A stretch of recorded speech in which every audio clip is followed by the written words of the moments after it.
Hi, this is Makona Spokane, the leader and the founder of Church Governance Solutions. Today I want to deal with ensuring sustainable finances for your church. Ensuring sustainable finances for your church. The most difficult thing, I'm sure you will agree with me as a pastor, as a leader of a church, that it is actually lack of finances that becomes problematic in the church. Because without finances, the church cannot run to the maximum potential, and the vision cannot be driven to the maximum potential either, because we need finances for churches to run. You can actually realize that a church, like any other institution, you need to be paying municipality rates. So therefore, you need money for that.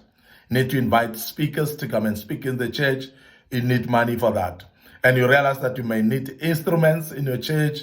You need to be able to have money for that.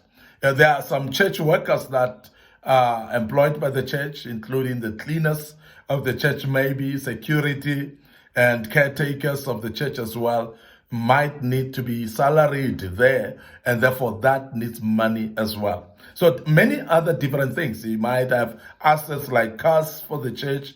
You might have actually some other assets, buses and so on. They need to be maintained as well.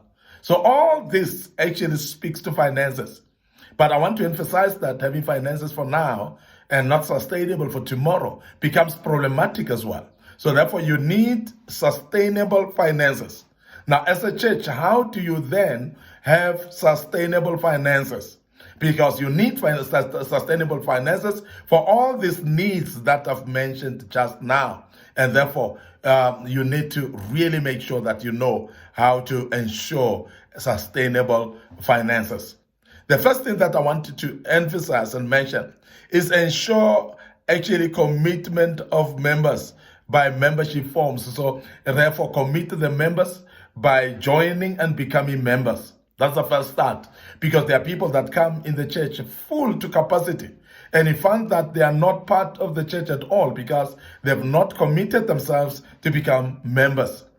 Now, we don't count people that just come, because there are people that just come like visitors. For many years, they are coming for 3, 5 years, some even to 10 years. They are still visitors in the church. They don't want to participate, they don't want to commit. And generally why they don't want to commit is because they don't regard themselves as members of this particular church. We have seen several times where in metro cities, you have had people that come to churches in metros and say, I'm coming here only for work. My home is in the village somewhere. My home is in the countryside somewhere.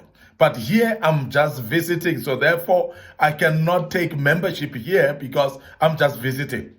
But when you look at the percentage of time that somebody spends, they're spending percentage of time more in the very same metro where they're working. And that's where they stay, and that's where they spend most of the time.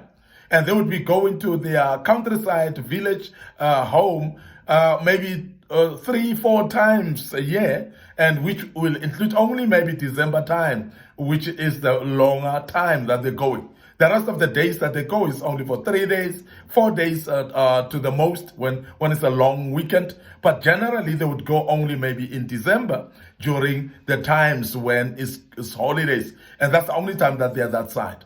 But majority of the time, they are spending in the very same metro cities. And as they spend most of the time in the metro cities, it is silly to say my church is in the village somewhere, while you're spending 90 to 95% of your time in the metro where you are, because that's where your spiritual life is being fed. I'm just mentioning this because these are the type of things that we're meeting, particularly when it comes to the challenge of sustainability of finances. Because when there's no membership, people that commit, it becomes problematic, therefore, for people to actually take out their money. Because if people are not committed themselves physically, they're not committed emotionally and psychologically, they're not committed spiritually in this particular church, they're not going to part with their money actually to make sure that there's sustainable finances in the church. So it is the beginning of things when you start to enroll people. Make sure that you know who is your member and who's not your member, because you can address only, unfortunately, the people that have taken membership and said that they're going to be members. So therefore, you can address those with financial issues based on having committed to become members.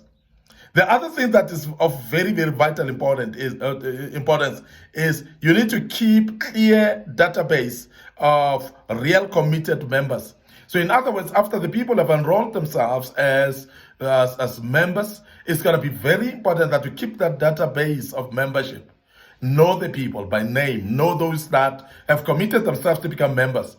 It becomes difficult when you start to approach people that have never indicated to you that they are members and speak to them about money. People are edgy. People are very, very irritable when it comes to the issue of money. And that is why when somebody has not taken a membership, it becomes even difficult for you as a pastor to approach that person regarding money matters in the church. So therefore, it is very important that you have this membership enrollments that people enroll, and besides that, then keep the database. Because if somebody has signed on to become members, they must understand that they're committing themselves to the church to participate in every activity. And therefore, it actually makes them open to be approached. People that can be spoken to be approached when we need finances in the church. So this is very important point that we need to keep the database and know our members so that we can be able to approach those directly without fail. It is very important also to ensure clear vision to all members. And why clear vision to all members is because people want to finance a vision that they know. People want to finance something that they know is having a potential of growing. And many of us as pastors, we realize that our churches are not financially sustainable because people don't even know what vision is all about. People don't know that you as a pastor, what are you called to for? They don't know what is actually important about this church. What is key about this church? What must they finance? Because people want to finance something that they know is viable. So therefore, don't commit people to finances unless if they know what your vision is all about. If people know that your direction of your church is to establish also orphanages, or maybe you want to feed the poor, or maybe you want to look after widows and so on, and the vision is clear, those that are passionate about that vision will never have a problem in giving money into the church when they know that you're going to use it for a good use. Because for them, a good use is what we call an area of interest for them. When we speak about a good use, we're speaking about an area that attracts their heart towards. If they are actually passionate about orphans and you tell them the church is actually called into that line, you will realize that people will not have a problem actually of giving money. So the vision therefore becomes very central to the decision of the people, because when there's no vision, people perish according to the Bible, and therefore you'll realize that no one will actually rise up as well and give money because they don't even know what the money is all about. That's very key. Clear vision. The other thing is engage in structural teaching about tithe and offering. Now, we're not going to embark much into this, but I want to emphasize that when you speak about offering teaching and tithing teaching and so on, you're speaking about intentional teachings whereby you clarify some of the questions that people are having. Because these are contentious issues that we have in people out there that are discouraging monies being given to the church, forgetting that the church needs money to operate. Now, you hear even pastors of churches discouraging members about giving tithe, and they emphasizing that tithe is of the law, forgetting that there is a need for money in the church.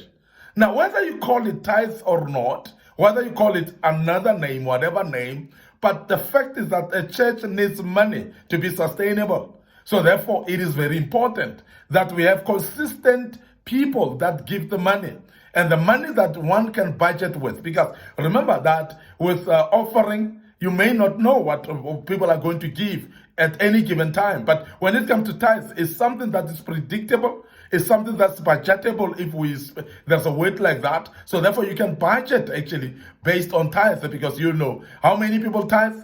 If you're having 5 people tithing 100 rand each, you know for sure that you'll have 500 rand every single month. And it's easier to budget with that because you know it's a consistent and simple way of seeing people coming through. And it comes every single month. So therefore, it's easier, therefore, to calculate and know what the budget of the church can be.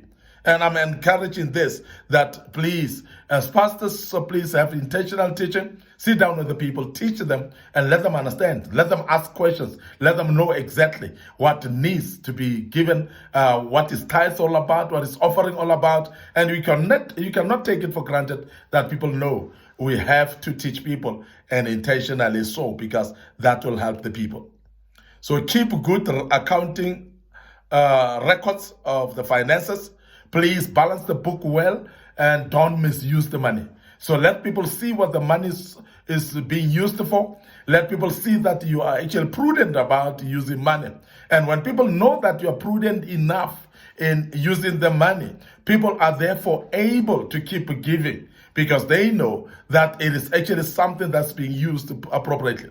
In many churches that money are being misappropriated, you'll find that people are giving up and not giving anymore.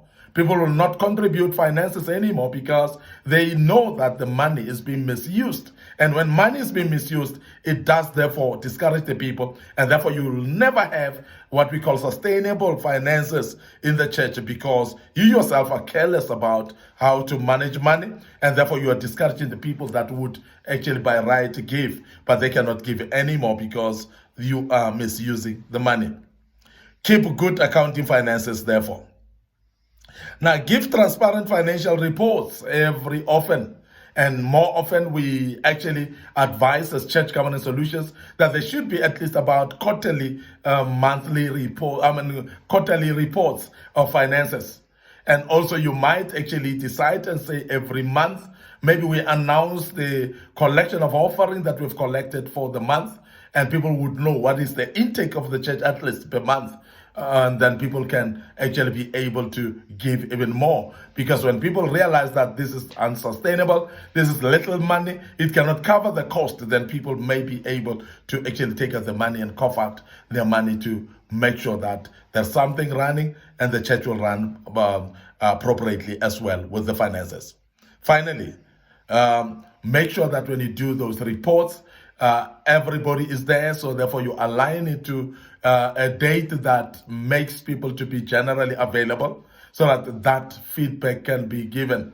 And also when you are giving feedback, financial feedback, make sure that you record the minutes, that those that are not available can be able actually to get hold of the minutes and know the viability of the church financially. So don't misuse money, but also make sure that you are aware that the finances in the church are what we call public finances, so therefore you are accountable to the public, and let them not be duped of their money. Let them be rest assured that money is being used appropriately in the church. Therefore, you'll have what we call sustainable finances in your church.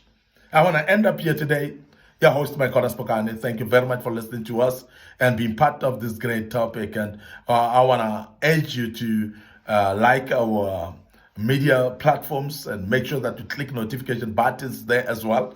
And make sure that you subscribe to our YouTube as well. You'll be able to get these topics as we deal with them, and you will be learning out of that and be able to run your church appropriately. May the good Lord bless you, and allow me to say your host, Mike Spokane. Join us once more as we deal with another topic going forward. May the good Lord bless you, and cheers for now.